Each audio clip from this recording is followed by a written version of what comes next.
ഈ നാടകം ഒന്നും മനസ്സിലാക്കാതിരിക്കണമെങ്കിൽ ഈ വസുന്ധര വെറും ഒരു പൊട്ടിയായിരിക്കണം.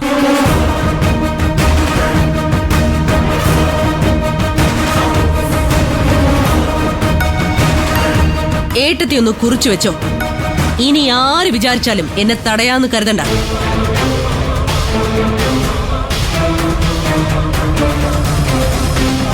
നിധിയെ എന്റെ ഗൗതമിൽ നിന്ന് അകറ്റിയിട്ടല്ലാതെ ഇനി ഈ വസുന്ധര അടങ്ങില്ല.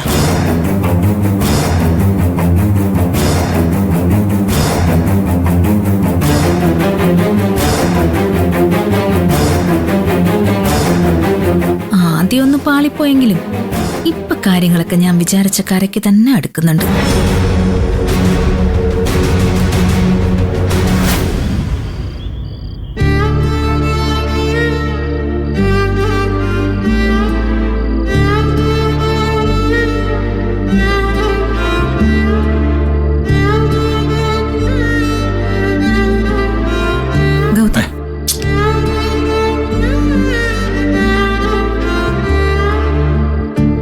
ഗൗതം പ്ലീസ്.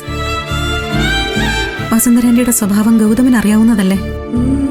എന്നിട്ട് എന്തിനാ ഇങ്ങനെ വിഷമിക്കുന്നത്? വിഷമോ? ആർക്ക്? എനിക്കൊരു വിഷമവുമില്ല. ദേഷ്യ. ആ ദേഷ്യം മുഴുവൻ വസുന്ധരന്റെയോട് തന്നെ പറഞ്ഞു തീർത്തില്ലേ? പിന്നെന്താ? ഞാൻ എന്തിനാ അവരോടുള്ള ദേഷ്യം മനസ്സിൽ വെച്ചോണ്ടിരിക്കുന്നത്? എന്റെ ദേഷ്യം മുഴുവൻ നിന്നോടാ, നിന്നോട് മാത്രമാ.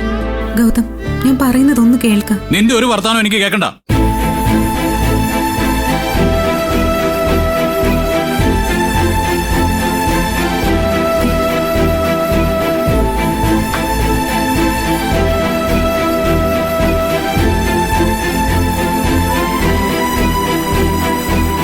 ഗൗതം പ്ലീസ്. വലിയ ത്യാഗിയല്ലേ നീ? സ്വന്തം ഭർത്താവിന് വേണ്ടി കഴുത്തിൽ കിടക്കുന്ന താലി വരെ പൊട്ടിച്ചെറിയുന്ന അത്രയും വലിയ മനസ്സുള്ളവൾ.